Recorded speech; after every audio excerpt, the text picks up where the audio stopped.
आप धरती से करीब 18 मील ऊपर हवा में और धरती के बेहतरीन और सबसे खूबसूरत नज़ारों का आनंद ले रहे हैं। अरे वाह, तारा टूटा, चलो कोई विश मांगते हैं। कुछ गोल बिंदी जैसा चमक रहा है। ये इंटरनेशनल स्पेस स्टेशन है। तभी वेटर आपके लिए ड्रिंक लेकर आता है। एक मिनट, यहाँ वेटर क्या कर रहा है?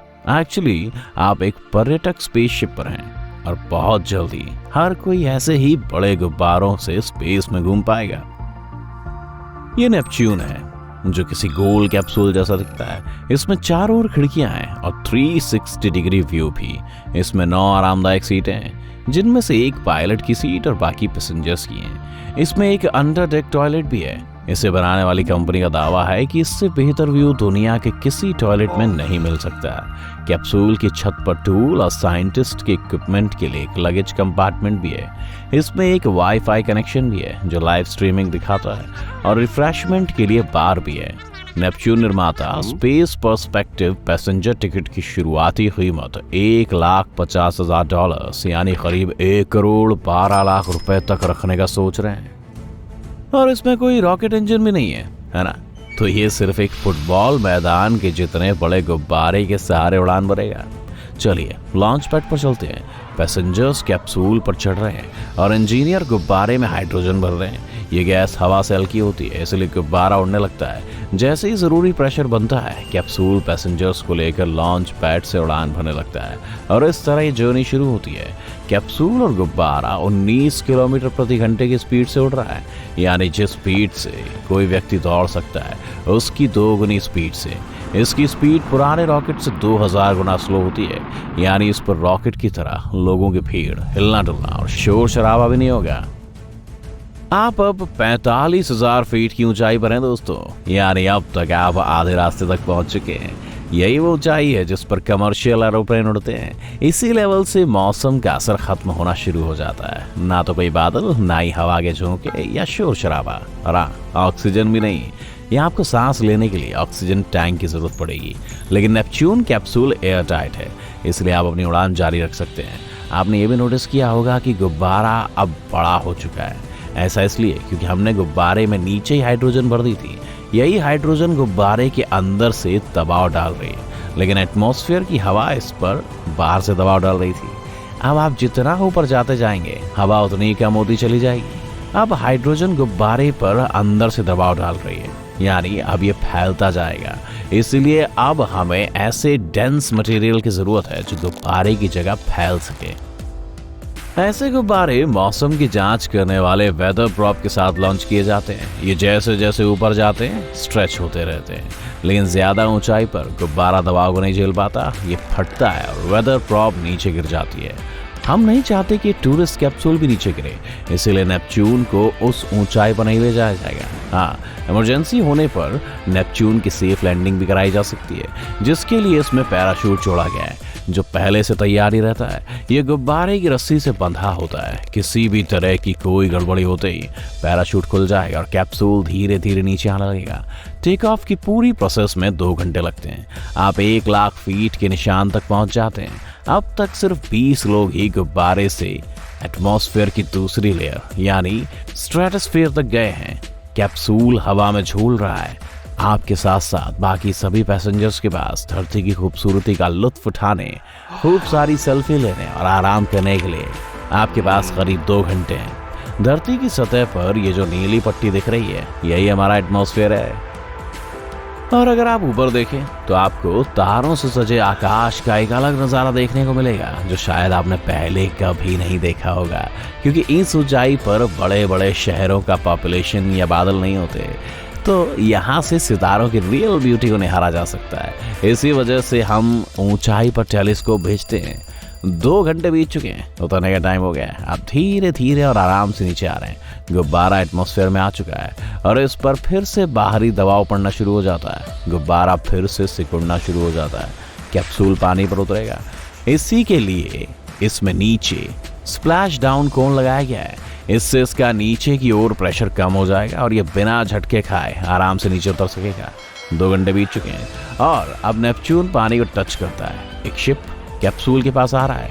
ये पैसेंजर को किनारे पर लेकर जाता है। ये कैप्सूल को भी किनारे पर छोड़ता है ताकि इसे दोबारा एटमॉस्फेयर से बाहर लॉन्च किया जा सके। लेकिन अब गुब्बारे को नए ट्रिप के लिए इस्तेमाल नहीं किया जा सकता। पैसेंजर सब जमीन पर पहुंच चुके हैं और उनका ट्रिप पूरा हो चुका है। गुब्बारे से एटमॉस्फेयर से बाहर पहुंचने वाले पहले इंसान स्विट्जरलैंड के ऑगस्ट पिकार्ड थे।